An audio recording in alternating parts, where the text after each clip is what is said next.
یہ اکثر عبرتیں سب سے بڑھ کر مقام عبرت کا کہ ایک طرف 72 یا 100 جو امام حسین علیہ السلام کی جانب ہیں، ایک طرف 72 یا 100 کا لشکر ہے، اور دوسری جانب جو لشکر ہے وہ 30,000 کا لشکر ہے، جو مستند روایات میں موجود ہے۔ یہ اکثر آپ لوگوں کو لاکھوں کی تعداد میں بتایا جاتا ہے کہ 9 لاکھ تھے اور 10 لاکھ تھے۔ جو مستند روایات ہیں ان میں 30,000 کا لشکر ہے۔ ایک طرف 30,000 کا لشکر اور دوسری طرف 72 یا 100 لوگ ہیں۔ ایک طرف حق ہے، ایک طرف باطل ہے، ایک طرف حسین ابن علی ہیں اور دوسری طرف امام حسین کے مخالف لشکر جو دین پر بھی نہیں ہے صحیح طریقے سے، وہ لشکر ہے۔ اب وہ لوگ، ایک لشکر وہ ہے یا ایک گروہ وہ ہے کہ جو نہ یزید کا ساتھ دیتا ہے نہ امام حسین کا ساتھ دیتا ہے، اور گھروں میں خاموش ہو کر، جس میں سے کوفے والے بہت سے ایسے لوگ تھے، مدینے والے تو سارے کے سارے ہی ایسے تھے، لیکن بہت سے کوفے والے خط لکھنے والے، ان کا نام زیادہ اس لیے آتا ہے کہ یہ وہ لوگ تھے جنہوں نے خط لکھے تھے، خط لکھ کر بلایا تھا، اپنی وفا کا یقین دلایا تھا، اپنے وعدے کا یقین دلایا تھا، یہ وہ لوگ تھے۔ کوفے والے خاموش تھے، زیادہ تر عوام جو خاموش تھی ان کا کردار کیا تھا؟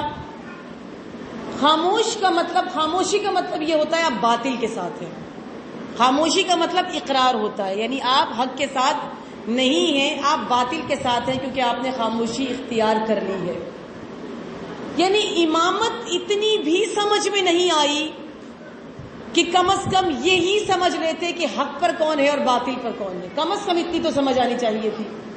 اس وقت مسلمانوں کا کیا عالم تھا، جو سب سے بڑی عبرت، جو عبر میں آج آپ کو بیان کرنا چاہتی ہوں، اس وقت کے عالم میں جب تقریباً امت وہ مسلمان ہے، سب کے سب، کوئی اور نہیں ہے ان میں، وہ سب کے سب جو مسلمان ہیں، ان کی عبرت کا عالم کیا ہے کہ عبداللہ ابن عمر جو خلیفہ دویم کے فرزند ہیں، خلیفہ دویم کے بیٹے ہیں، سب جانتے ہیں، بہت مشہور جید شخصیت، وہ اس وقت کے فقی کہلاتے تھے۔ اس وقت جب نبی کا فرزند موجود ہے، امام حسین علیہ السلام موجود ہیں، ان کے ہوتے ہوئے خلیفہ دویم کی عزت زیادہ تھی، ان کو فقی کہا جاتا تھا، فقی وقت کہا جاتا تھا۔ اگر آپ دور دیکھیں، 40 ہجری میں امام علی علیہ السلام کی شہادت ہے، اور اس کے کچھ عرصے بعد یعنی تقریباً 50 ہجری جو ہے اس میں امام حسن کی شہادت ہے، تقریباً 10 یعنی کہ ہجری کا فرق ہے۔ اس میں 10 سال جو گزرے ہیں، 40 ہجری اور 50 ہجری، 250 حدیثیں ملیں گی امام حسن مجتبیٰ کی، اس سے زیادہ حدیثیں نہیں ہیں ہی نہیں۔ 250 حدیثیں، 10 سال میں امامت سے کوئی سوال ہی نہیں ہوا۔ 10 سال میں کون آیا امامت کے پاس؟ مانگنے والے آئے، لینے والے آئے، طلب کرنے والے آئے، بیمار آئے، اسیر آئے، حاجتیں لے کر، باب الحوائج سمجھ کر حاجتیں پوری کرانے والے آئے، لیکن امام سے دین لینے کے لیے لوگ نہیں آئے۔ صرف 250 حدیثیں ہیں، اور 250 حدیثوں میں بھی وہ ساری کی ساری یا اعتقادی حدیثیں یا اخلاقی ہیں، فقہی حدیث کوئی بھی نہیں ہے امام حسن مجتبیٰ کی۔ اور اس کے بعد جو 10 سال باقی امام حسین کے ہیں، امام حسین کے تو آپ کو یہی جو آپ کو مدینے سے کربلا کے درمیان میں جو خطبات ملے ہیں، یہ ملے ہیں، اس کے علاوہ آپ کو امام حسین کے زیادہ فرامین نہیں ملے گے، بہت کم ہے وہ حدیثیں۔ امامت کے ہوتے ہوئے لوگ امامت سے سوال ہی نہیں کرنے آتے تھے، یہ عالم تھا۔ کس سے بڑی عبرت کیا ہو کہ امام ہو لیکن امام سے سوال نہ کیا جائے، امام ہو لیکن امام سے دین نہ پوچھا جائے، امام ہو لیکن امام سے دین نہ سیکھا جائے، یہاں تک دین کا عالم ہو کہ عبداللہ ابن عمر جو خلیفہ دویم کے بیٹے ہیں، ان کی عزت اتنی تھی، جس طرح میں نے کہا کہ انہیں فقی کہا جاتا تھا، کہ عبداللہ ابن عمر سے پوچھا گیا کہ یزید کی بیعت کریں یا نہ کریں، تو عبداللہ ابن عمر نے بہت عرصہ یزید کی بیعت نہیں کی، بہت عرصہ نہیں کی، اور یہ بھی نہیں کہا کہ حسین ابن علی کی بیعت کر لو، خود یزید کی بہت عرصہ بیعت نہیں کی۔ عبرت کا مقام ہے، بیعت نہ کر کے اب اختتام میں کیا کیا؟ رسول کی ایک حدیث یاد آئی کہ رسول نے فرمایا تھا کہ جو شخص اپنے وقت کے امام کی معرفت کے بغیر مر جائے، اس کی موت کون سی موت ہے؟ یہ حدیث تو آپ نے بھی سنی ہوئی ہے نا، جہالت کی موت. اس کی موت جہالت. یہ حدیث جب سنی کہ اس کی موت جہالت کی موت ہے، یہ یاد آئی حدیث رسول کی، تو پھر فوراً یزید کی بیعت کر لی. یزید کی کر لی، حسین ابن علی کی بیعت نہیں کی. اور یہ وہ شخص ہیں جنہوں نے مولا علی کی زندگی میں مولا علی کی بیعت نہیں کی. تب یہ حدیث یاد نہیں آئی، تب اس حدیث کا خیال نہیں آیا کہ غدیر میں جس کا اعلان ولایت ہوا تھا، جس کی امامت کا اعلان ہوا تھا، اس کی معرفت کے بغیر مر جاؤ گے. تب یہ حدیث یاد نہیں آئی. لیکن اب یہ حدیث یاد آئی کہ یزید کی بیعت کر لینی چاہیے، اور یزید کی بیعت کر لی کہ میں کہیں جہالت کی موت نہ مر جاؤں. اس سے بڑی عبرت کیا ہوگی کہ جہالت کی موت سے بچنے کے لیے یزید کی بیعت کرنا انہوں نے زیادہ بہتر سمجھا، اس کو قبول کیا. جس جگہ پر یہ عالم ہو، لوگوں کا جہاں پر یہ عالم ہو، وہاں پر کیا صورتحال ہوگی، اس دین کی کیا صورتحال ہوگی. لوگ دین میں جانچ پڑتال نہیں کرتے ہیں اتنی. دین کوئی بے دین بھی دینے کے لیے آتا ہے تو اس سے بھی لے لیتے ہیں. جیسے آپ سب بیٹھے ہیں نا، ہمارے ہاں ایک خاص رواج ہے کہ جب بھی کبھی عالم آتا ہے نا، جہاں بھی کہیں پڑھنے کے لیے کوئی عالم آتا ہے تو ذاکر لازمی آتا ہے نا. ایسا آپ کے ہاں بھی ہوتا ہوگا. ایک دو ذاکرین، میں ذاکرین کے خلاف نہیں ہوں، میں خود بھی ذاکر ہی ہوں، لیکن ایک دو ذاکر آتے ہیں. کیوں آتے ہیں؟ عالم کو سنانے کے لیے ذاکر بلائے جاتے ہیں. یعنی پہلے ان کو سن لو، خوش ہو جاؤ، تھوڑا سا فریش ہو جاؤ، اس کے بعد وہ گفتگو بھی سمجھ میں آ جائے جو شاید آپ سے عالم کرنا چاہتا ہے، اسی لیے بلایا جاتا ہے. میں یہ نہیں کہہ رہی کہ وہ غلط پڑھ رہی ہے، لیکن ہم بات عبرت کی ہو رہی ہے. ہم یہ نہیں دیکھتے کہ جو اصل دین دے رہا ہے، جو کہیں سے پڑھ کے آیا ہے، جو دین سیکھ کر آیا ہے، جو دین سمجھ کر آیا ہے، اس کو بلا واسطہ بھی تو سنا جا سکتا ہے. یہ نہیں، میں یہ بالکل نہیں کہہ رہی میرے جانے کے بعد آپ کہیں کہ ذاکروں کو سننے سے منع کریں، ایسا نہیں ہے. ذاکروں کا اپنا مقام ہے، یہ مولا حسین جانتے ہیں، وہ ذاکرین جانتے ہیں. ظاہر ہے وہ ذکر کر رہے ہیں، اور ذکر کرنے والے کا، جن ہستیوں کا ذکر ہے، وہ اس کا اجر اس کے لیے بہتر ہے. لیکن یہ نہ کریں کہ ہم کوئی وسیلہ بنا لیں کہ ہاں. اور ہم نے خود اپنے علاقے میں دیکھا کہ ہمارے علاقے میں یہ ہے کہ نیچے علماء جہاں پڑھ رہے ہوتے ہیں، عالم یا ذاکر، نیچے مردوں کا انتظام ہوتا ہے، اوپر خواتین کا انتظام ہوتا ہے چھت کے اوپر. تو ایک مرتبہ ایسا ہوا اتفاق کہ میں وہاں پر جب گئی تو ایک ذاکر پڑھ رہے تھے. جتنی بھی ہماری خواتین تھیں جو ذاکروں کو سنتی تھی شوق سے، ہر کسی کی اپنی پسند ہوتی ہے، وہ سب بڑی فریش بیٹھی ہوئی تھی، بڑے غور سے سارا کچھ سن رہی تھی اور بہت داد دے رہی تھی. مصائب پہ رکت بھی بہت ہوئی، خوب روئی. دو ذاکر جب پڑھ کے چلے گئے، جیسے عالم آ کے بیٹھے وہ وہیں پہ لمبی ہو کے لیٹ گئی. اب عالم آ رہا ہے، اب یہ جو مرضی پڑھے. وہ جس نے اتنی محنت، اتنے سال لگا کے، وہ 30-40 سال لگا کے کسی مدرسے میں، کسی حوزے میں، وہ آپ کے لیے آیا ہے. آپ نے کہا بس گریا ہو گیا، رو لیے، مصائب ہو گئے، فضائل ہو گئے، خیبر خندق سن کے ہم خوش ہو کے لیٹ گئے. اب جو بھی پڑھتا ہے عالم وہ پڑھتا ہے، اس کی نہیں سننی، یہ غلط ہے. جس طرح جس محبت سے ذاکر کی سنی ہے وہ بھی ذکر کر رہا ہے، لیکن اسی محبت سے عالم کی بھی سنیں. کیونکہ آپ کا یہی ہوا نا، کیونکہ عبرت نہیں لی، یہی ہوا. یزید کی بیعت کر لی کیونکہ حدیث رسول یاد آ گئی تھی کہ جہالت کی موت نہ مر جاؤں. حسین ابن علی کی بیعت نہیں کی، علی ابن ابی طالب کی بیعت نہیں کی. کیوں؟ کیونکہ یہ وہ تھے جن کے گھر سے دین پھوٹا تھا، جن کے گھر سے دین نکلا تھا، جن کے گھر سے شریعت چلی تھی. شریعت نے جہاں سے چلنا سیکھا تھا اس کو چھوڑ دیا، اور باقی یزید جیسوں کے پیچھے وہ لگ گئے. ہم یہ بھی تو دیکھیں کہ یہ زمانے کی وہ عبرتیں ہیں جو ہمیں بتا رہی ہیں. مسئلہ کیا ہے ہمارے ساتھ آپ؟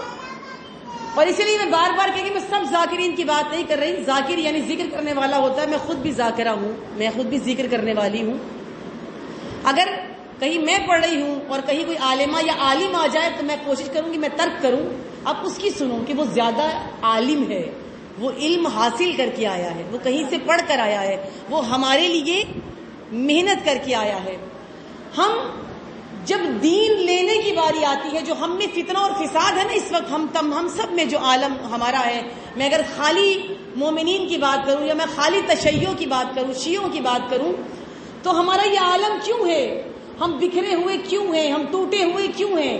کیونکہ آپ نے جس سے چاہا دین لے لیا، بس جس کا دین میرے مطابق اترا میں نے لے لیا، جس کی بات مجھے اپنے مطابق اچھی لگی میں نے وہ لے لی۔ ابھی جیسے ابھی میں آ رہی تھی تو ایک خواہر نے مجھ سے سوال کیا کہ کوئی شخص ہے جو کھلم کھلا فسق و فجور کر رہا ہے، یعنی کھلا باطل کر رہا ہے، خدا کی حدود کو وہ توڑ رہا ہے، یعنی طاغوت ہوا وہ کھلم کھلا۔ ابھی گاڑی میں بیٹھنے سے پہلے مجھ سے سوال ہوا کہ وہ کھلم کھلا وہ سب کچھ کر رہا ہے، تو اس کے بھائی اس کا ساتھ دے رہے ہیں، تو کیا یہ جائز ہے؟ میں نے کہہ دیا نہیں جائز، ان کے بھائیوں کے لیے بھی جائز، جب وہی خدا کا طاغوت ہے، خدا کے احکام کو پورا نہیں کر رہا، باطل، جب آپ کو پتہ ہے وہ عمل ہی باطل کر رہا ہے، اس کا ساتھ جو بھی دے گا وہ باطل ہے، وہ غلط ہے۔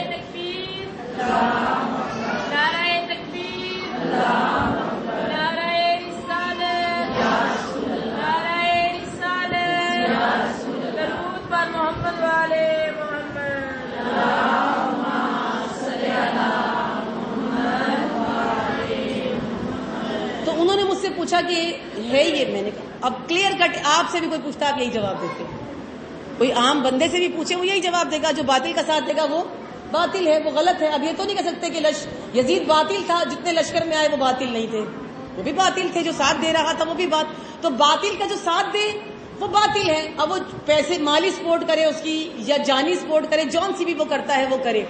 انہوں نے اب جواب ان کو مل چکا تھا، پھر بھی توجیہ کیا پیش کی؟ حضرت یوسف نے اپنے بھائیوں کا ساتھ دیا تھا، کہاں سے ملایا ہے؟ کہاں سے ملایا ہے؟ کہاں سے دین کو اکٹھا کیا ہے؟ کہاں سے دین لیا ہے؟ کیا چیز کہاں سے ملا رہے ہو؟ جب دین اس طرح سے لینا شروع کر دو گے، ابھی بقرعید گزری ہے، جنہوں نے قربانی کی ہوگی کتنا دیکھتے ہیں قربانی کے جانور کو، دانت بھی پورے ہوں، عمر بھی پوری ہو، لنگڑا نہ ہو، لولا نہ ہو، یہ نہ ہو، وہ دیکھ رہے ہیں اکثر ہمارے عموماً جو برادر فرقے ہیں ان میں تو بہت زیادہ اس چیز کا خیال کیا جاتا ہے، سب کچھ دیکھتے ہیں، یہ چیز بھی ہو، یہ چیز بھی ہو، عمر پوری ہو چکی ہو، دانت پورے ہو چکے ہوں، فلاں چیز ہو، کیوں؟ کیونکہ ہم نے قربانی کرنی ہے راہ خدا میں، قربانی کے جانور کے لیے اتنا کچھ دیکھتے ہیں، دین کے لیے کچھ بھی نہیں دیکھتے۔ دین جہاں سے سستے میں ملتا ہے، جہاں سے اپنے لیے اچھا لگتا ہے، جو چیز اپنے بارے میں اچھی لگتی ہے وہ فوراً لے لیتے ہیں۔ رشتہ داروں کے بارے میں جو حدیث کوئی گھڑ کے لے آئے گا اپنے لیے اچھی لگے گی، کوئی ضرورت نہیں ہے ملنے کی، رسول نے کہا تھا کہ جو اس طرح کرے اس کے ساتھ ملنے کی ضرورت نہیں ہے، بس ٹھیک ہے، رسول نے کہا تھا نہیں ہے، اس کے پیچھے بھی تو بہت کچھ تھا، کس قسم کے لوگوں کے ساتھ نہیں ملنا، کس قسم کے لوگ ہیں جن سے تعلق نہیں رکھنا، کون سے لوگ ہیں جن سے۔ امام کے پاس ایک شخص آیا اور اس نے آ کر امام نے بلوایا، بلکہ اس کو 3 دن تک امام اس سے ناراض رہے۔ تیسرے دن اس نے پوچھا امام کیوں مجھ سے ناراض ہے؟ امام نے کہا تو اپنے فلاں رشتہ دار کے پاس تھا۔ اس نے کہا مولا وہ تو میرا ماموں ہے، رشتہ دار ہے میرا رشتے میں یہ لگتا ہے۔ امام نے کہا کہ تو اس سے کیوں ملا؟ تجھے اس سے ملنا نہیں چاہیے تھا۔ اب یہاں تک حدیث سنو تو ہم سب کہیں، ہم سب میں سے جس کے ماموں برے ہیں چھوڑ دو، ایسا ہی ہے نا؟ اگر یہاں تک حدیث لیں، آگے بھی تو حدیث ہے۔ امام نے فرمایا کہ وہ ہمارا دشمن ہے، وہ اللہ کا دشمن ہے، اس لیے نہیں کہ وہ تمہارے ساتھ برا کر رہا ہے، اللہ کا دشمن ہے۔ جو اللہ کا دشمن ہے اس کے ساتھ مومن اپنا کوئی تعلق نہ رکھے۔ اب جب آدھی حدیث اپنے مطلب کی لیں گے تو دین ایسے ہی لیا۔ جب عبداللہ ابن عمر جیسے لوگ خلیفہ بن گئے اور ان جیسے لوگ خلیفوں کی بیعت کرنے لگ گئے، اور حسین ابن علی جیسی ہستیاں، تو پھر مدینے میں تو وہ تنہا ہی رہ جائیں گے نا، پھر تو ان کا ساتھ دینے والا کوئی نہیں ہوگا۔ اور پھر ایسی ہستیاں ہی کربلا میں تنہا شہید کر دی جاتی ہیں۔ اگر دین حقیقی کو سمجھنے کے لیے کوئی نہ آئے، جن کے پاس 10 سال تک حسین ابن علی رہے، کسی نے یہی نہیں پوچھا کہ آپ امام ہیں تو آپ سے امامت کے بارے میں ہی کوئی سوال کر لیا جائے، نہیں کیا جی۔ عبرت کا مقام تھا، آپ کی اور ہمارے لیے عبرت کا مقام ہے۔ درود بھیجیے محمد علیہ۔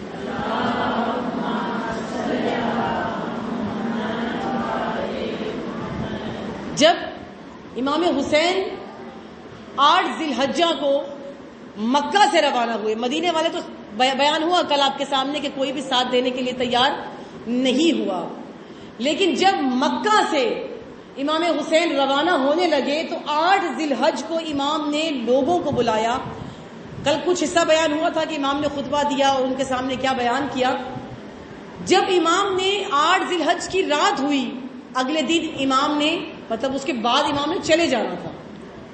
جب وہ شب آئی، وہ رات آئی، تو امام نے کہا کہ تم جانتے ہو کہ میں کس لیے جا رہا ہوں، میرے جانے کا مقصد کیا ہے، اور کیا تم مجھے جانتے ہو؟ ہم وہ ہیں کہ جن کی وجہ سے پروردگار عالم نے اس کائنات کو بنایا ہے، اور ہم ہی وہ ہیں جن کی وجہ سے پروردگار اس کائنات کو ختم کرے گا، یعنی اٹھا دے گا.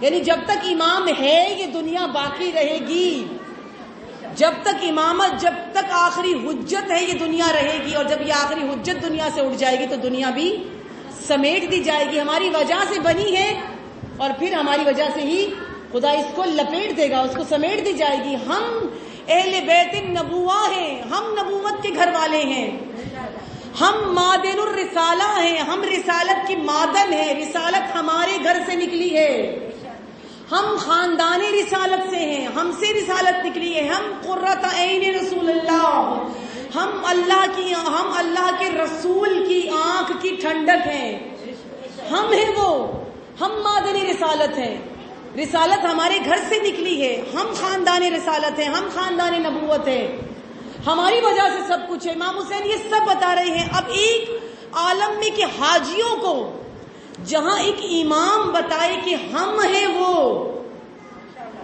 ہم ہیں وہی سب کچھ، اور اس کے بعد وہ حاجی کہیں کہ ہم حج کریں گے، آپ جاتے ہیں تو چلے جائیں، اس سے بڑی عبرت کا مقام کیا ہوگا؟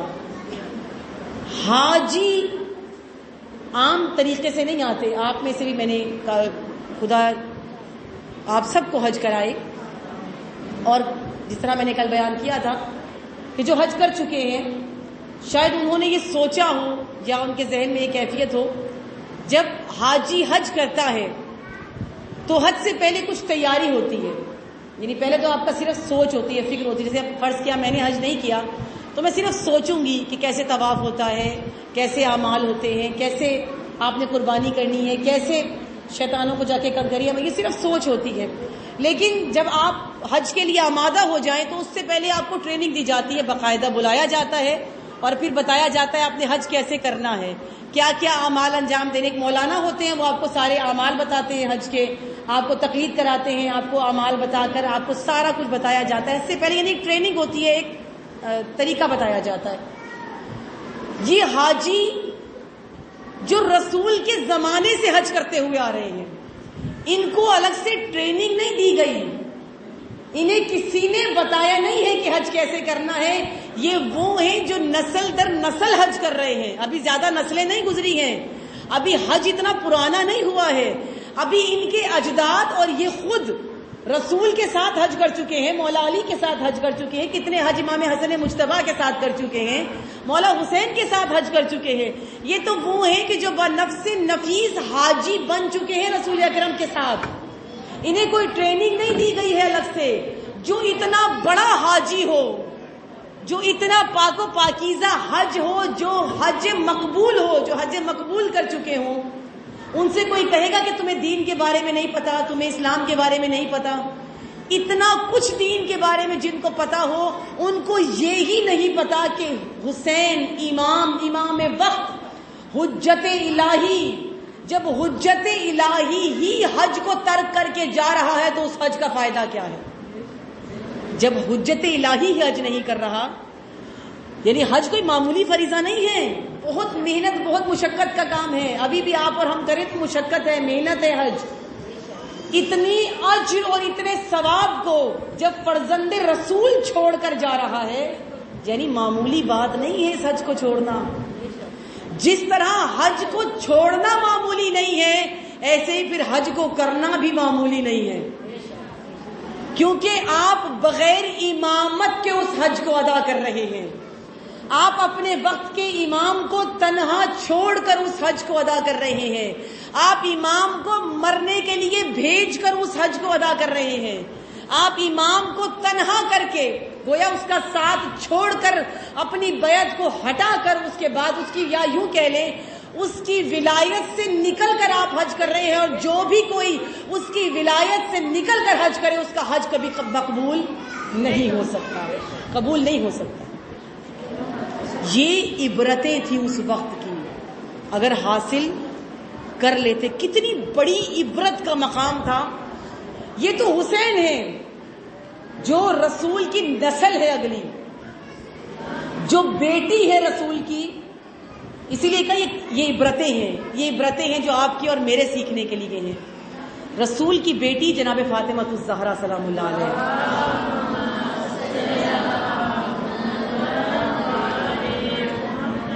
بعد رسول کتنا عرصہ گزرا ہے, چند ماہ, اور ماں بھی کتنے, 2 مہینے, 2 ماہ یا 90 دن کہہ لیں, 72 دن, کہیں 75 دن ہے, یہ گزرے ہیں. اور وہ رسول کی بیٹی ان حاجیوں, ان مسلمانوں, وہ جو غدیر میں موجود تھے, وہ جو حج مقبول, بڑا بہترین حج, رسول کے ساتھ حج معمولی نہیں ہوتا, رسول کے اس میں تو کوئی شک ہی نہیں ہے کہ غلط ہو, پاک و پاک, وہ جو حج سکھانے والا ہے, وہ جو حج بتانے والا ہے, جو حج کی ترغیب کرنے والا ہے, اور ہر سب کو بتانے والا ہے کہ حج کرنا کیسے ہے, اس کے حج میں کوئی کمی نہیں ہو سکتی. اس کے ساتھ جو حاجی حج کر کے آئے ہیں ان کے دروازوں پر جو بی بی جا رہی ہے, ایک ایک دروازہ جناب فاطمہ نے کھڑکایا ہے, ایک ایک دروازہ حجت تمام کی ہے جناب فاطمہ نے. جس دروازے پر جاتی تھی یا تو دروازہ کھولا ہی نہیں گیا, نہیں کھول, زیادہ تر دروازے نہیں کھولے گئے. مدینہ رسول ہے, رسول کا شہر ہے, دروازے نہیں کھولے گئے. اور اگر کسی نے دروازہ کھولا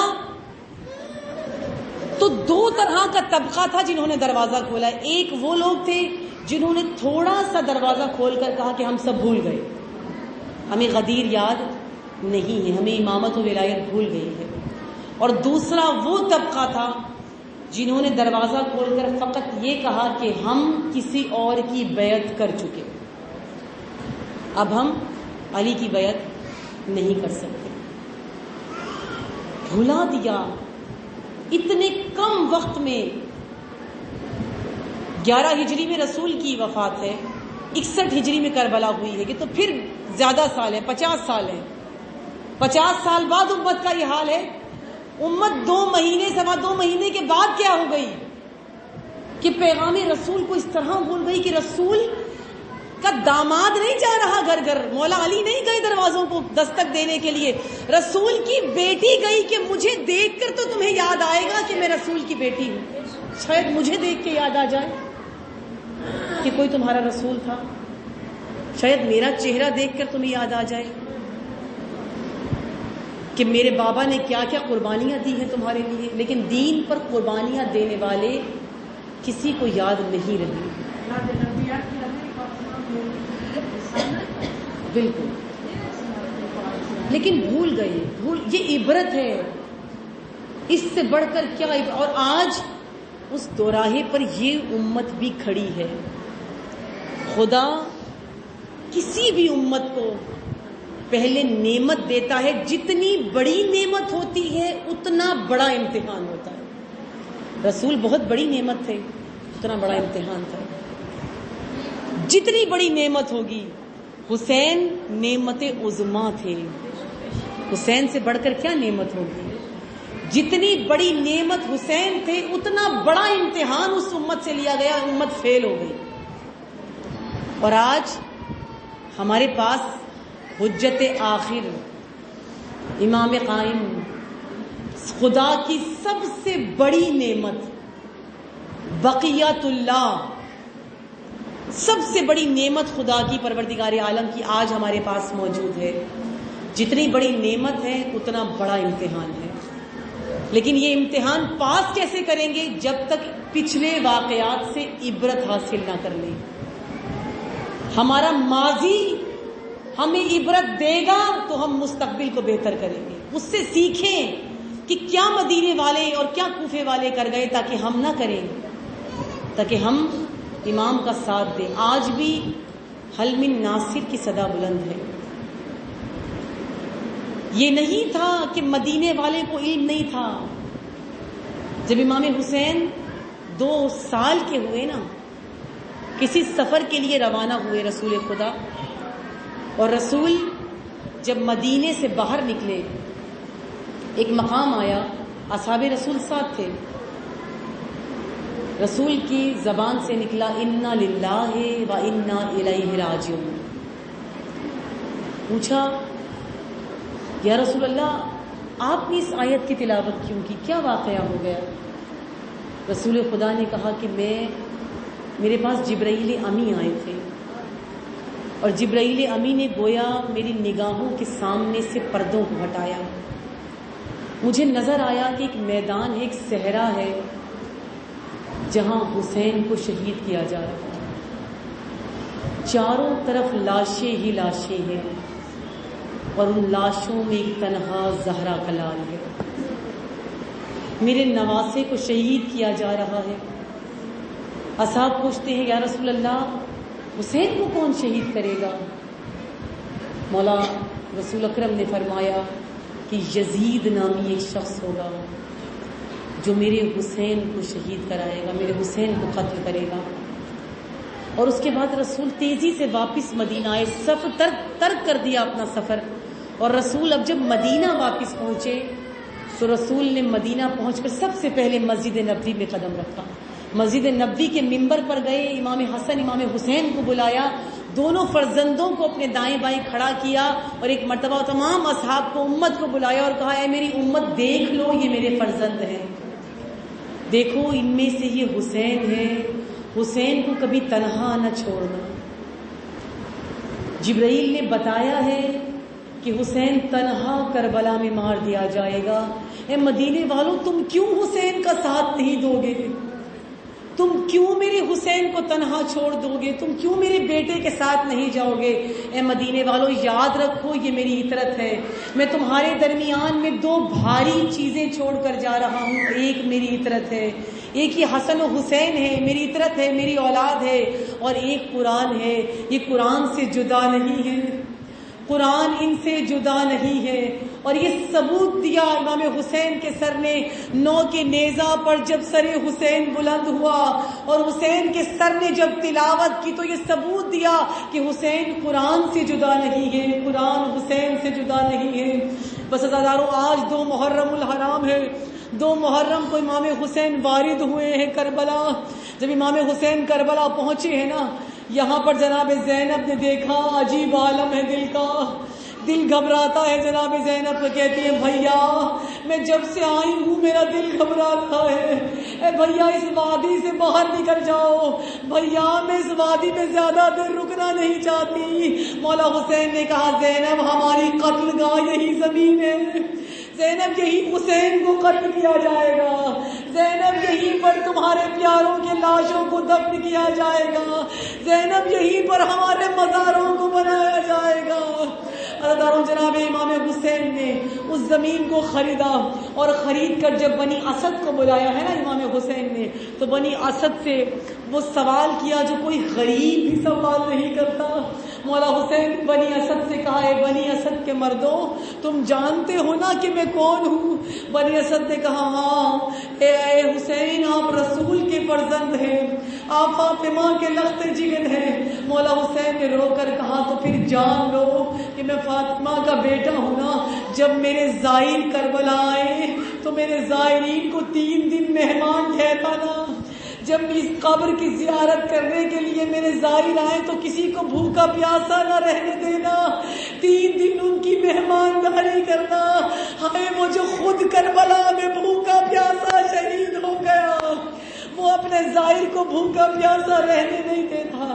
اور پھر امام نے کیا کہا؟ امام نے جب زائرین کے لیے وصیت کر دی نا، امام نے کہا ہے بنی اسد کے مردوں اگر تمہیں اپنی جان کا خوف نہ ہو تو یزید کے لشکر کے جانے کے بعد ہماری بے گور و کفن لاشوں کو دفن کر دینا. میں کہتی ہوں واہ غربتا، ہائے غربت حسین ابن علی، اپنی لاشوں کو دفن کرنے کی وصیت کر رہے ہیں. اور اس کے بعد کہے بنی اسد تم چلے جاؤ لیکن اپنی عورتوں کو ہمارے پاس بھیج دو. جب بنی اسد کی عورتیں آئی نا، امام نے بنی اسد کی عورتوں کو کہا تم جانتی ہو کہ میں کس کا بیٹا ہوں؟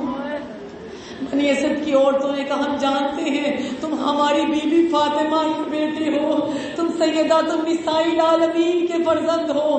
مولا حسین نے کہا تو بس تمہیں اس فاطمہ کا واسطہ، اگر تمہارے مرد ہمارے لاشوں کو نہ دفنا سکے اور تمہیں کسی کا خوف نہ ہو تو تم پانی بھرنے کے بہانے آ جانا، ہماری لاشوں پر خاک کربلا کو ڈال دینا. اور پھر ان بیویوں سے کہا اب تم چلی جاؤ اور اپنے بچوں کو ہمارے پاس بھیج دو. میں کہتی ہوں اتنی غربت کبھی کسی کی نہیں دیکھی جو بچوں سے یہ جملے کہہ رہا ہو. مولا حسین نے کہا اپنے بچوں کو بھیجو. بنی اسد کے جب بچے آئے نا، مولا حسین دو زانو ہو کر بنی اسد کے بچوں کے درمیان میں بیٹھ گئے اور کہا کہ جانتے ہو میں تمہارے رسول کا فرزند ہوں، جانتے ہو میں فاطمہ کا بیٹا ہوں. بچوں نے کہا ہم جانتے ہیں آپ ہمارے مولا علی کے بیٹے ہیں. مولا حسین نے رو کر کہا اچھا اگر مجھے جانتے ہو نا تو میرا ایک چھوٹا سا کام کر دینا. جب 10 محرم کو یہ لٹا ہوا قافلہ چلا جائے اور تم دیکھو کہ ہماری لاشیں بکھری ہوئی ہے، ہماری بے گور و کفن لاشیں میدان کربلا میں چھوڑ کر جب چلے جائے تو ایک کام کر دینا، تم کھیلتے ہوئے کربلا میں آنا اور کھیلتے کھیلتے اپنی مٹھیوں میں خاک کربلا لے کر ہمارے جسموں پر اس خاک کربلا کو ڈال دینا. حسین برداشت نہیں کرتا شہادت کے بعد حسین کا بدن وہ رہنا. اللہ القوم الظالمین. اے پروردگار عالم،